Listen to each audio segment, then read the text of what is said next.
Hello and welcome back, and we're carrying on with the class creation series, and this time we're going to look at the actions tab. Specifically, we're going to look at weapons.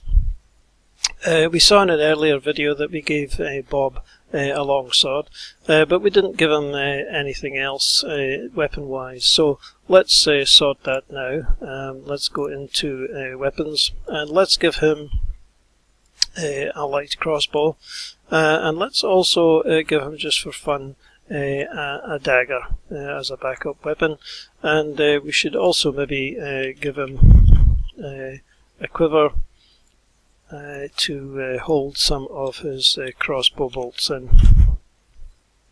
Let's give him 20 crossbow bolts as well. So all that's now clogging up his inventory. So if we switch to the actions tab, we can see that the weapons section has now filled out with all those weapons that we have added in. So there's a couple of things that we can see right away. Obviously the name of the weapon is down the left hand side, and we can see various symbols against these weapons. If we look at the longsword, we'll mouse over that to see that it's a melee weapon. Fantasy Grounds knows that the difference between a melee and a ranged weapon. We can see the little arrow here shows that the crossbow is a ranged weapon. And if we look at the dagger, it's gone in as two different kinds of weapon. It's gone in as a thrown weapon and as a melee weapon. And this is because if we have a look at the dagger's properties, we can see that it has the thrown property. So Fantasy Grounds knows that. So if it sees the thrown property, then it will add in a dagger as a thrown and as a ranged weapon and as a melee weapon. So you can alter this. I mean, if you wanted to make the longsword a thrown weapon or a ranged weapon, then you just you can click through these buttons here and make them whatever you like.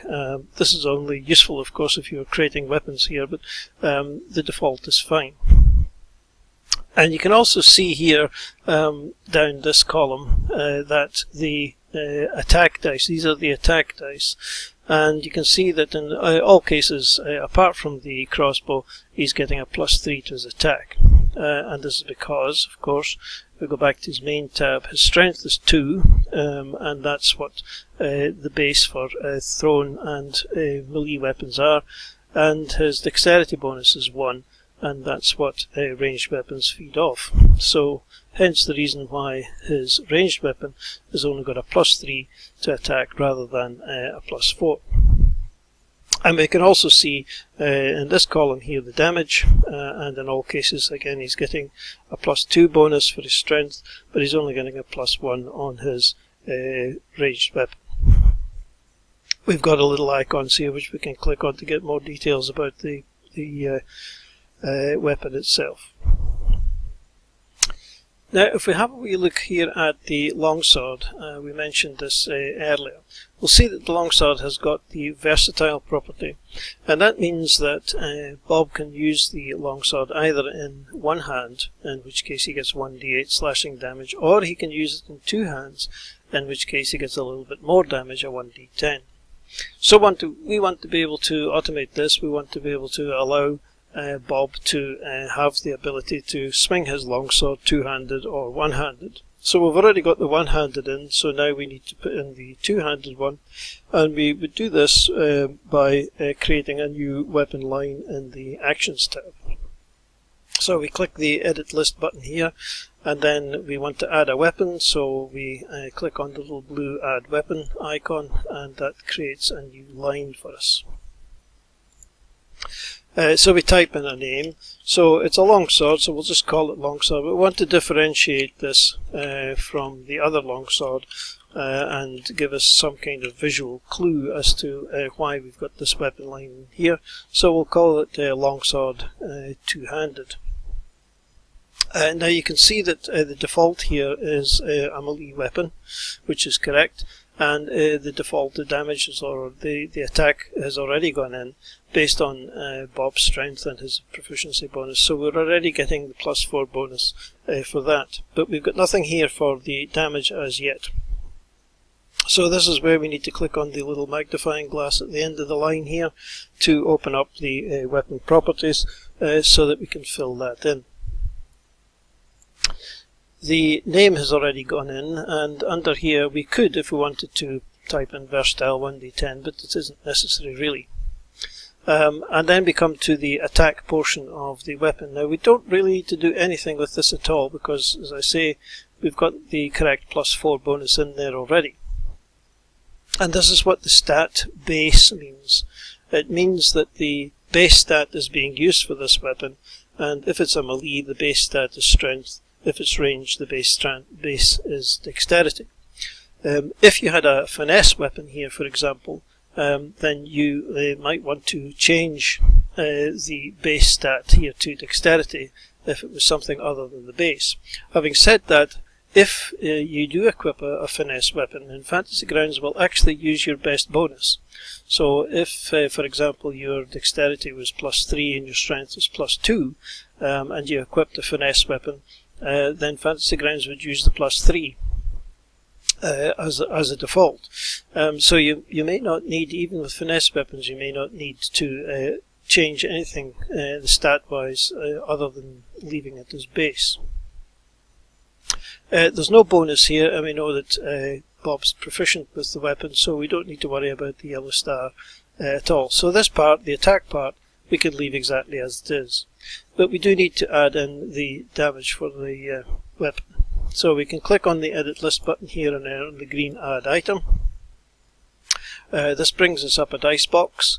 Again, we've got the base here, and we can see already that 2 has gone in there because Fantasy Grounds again is looking at the base.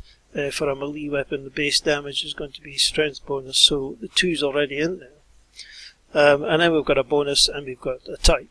So let's deal with the dice box first. We know that we need a 1d10 in there, so let's pick up a 1d10 and just drop it into the box. And we see now that the correct string is in here, 1d10 +2. We don't need to worry about a multiplier, there isn't any. The base we know is correct, it's feeding off strength. There's no bonus to the weapon or anything like that. So the only thing left to do is to put in the damage type, and so we know that it's slashing, all lowercase, and then we can just close that off, and there we have his two-handed longsword. We can get rid of this little thing here if we just cycle through the preparation mode. We can see that this item is actually carried at the moment, but we want it equipped, so we just change that to equipped. And we can go back to combat mode and the little icon will have disappeared. So now Bob has the ability to use his two-handed weapon or use his longsword either one-handed or two-handed. So you can make attacks and damage rolls from here. This is where you would do it from, and to do that you simply just double click on the attack roll or double click on the damage roll, whichever one you want. Normally you would have an NPC targeted, etc., either here or on the combat tracker, whichever way you wanted to do it. You can also drag and drop. I mean, this isn't going to really do very much. It just tells you that it attacked. So these dice can be drag and dropped onto an enemy. You're just dropping it into the chat box, so it doesn't do anything. But you will notice there that we landed a critical hit. And when we dragged in the damage, it actually did the critical damage automatically. So another thing which Fantasy Grounds does automatically. Now, one thing to note is that it depends very much on what settings your Dungeon Master uses, how much information you're actually going to get in the chat. I mean, if they've got various things off or on or whatever, then you may not just get all the information that you're getting from this video.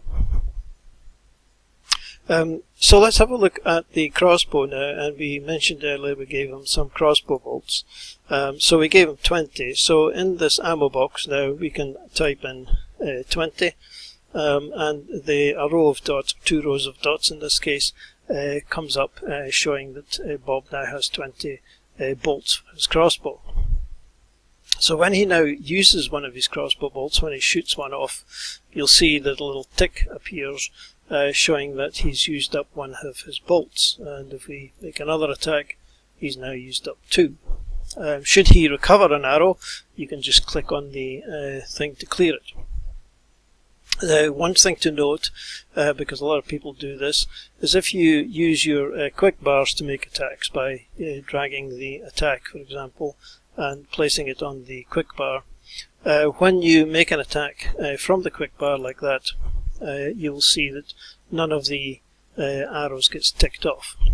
So that's one thing to note. If you do make ranged attacks, then Fantasy Grounds won't automatically tick off your ammunition.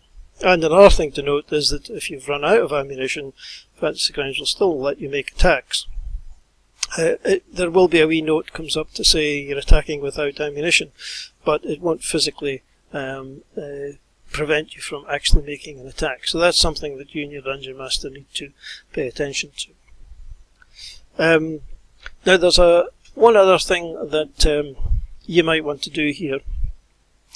Virtually all classes can dual wield, and so it may be that Bob occasionally might want to use his longsword in one hand, and he might want to use his dagger in his offhand. So if that is the case, we could of course just create a new weapon line for it, but let's just edit this line here, because he's probably not going to use his dagger much, but let's just edit this line here. So if we click on the magnifying glass and we get into the dagger thing, and we want to first of all change the name so that we know what we're talking about here, to offhand, so that we've got the dagger is now an offhanded weapon. And because it's an offhanded weapon, and because Bob doesn't have the feat which allows him to, he's not going to be able to do his full amount of damage. He won't get his ability bonus to the damage that he does if he attacks offhand. So we need to change the stat here on the damage, and if we cycle through, we're going to cycle through quite a bit, you'll see that it cycles through all the abilities and then proficiencies, levels, and then it cycles through all the various classes, and eventually it comes to nothing. And that's it. We just leave that as it is, and you can see now that the damage is 1d4 piercing. He's not getting his bonus to the damage from his offhanded attack. Okay, I think that's it. I think that's all weapons covered. So we'll end the video here, and the next time we'll have a look at spells. Thanks for watching.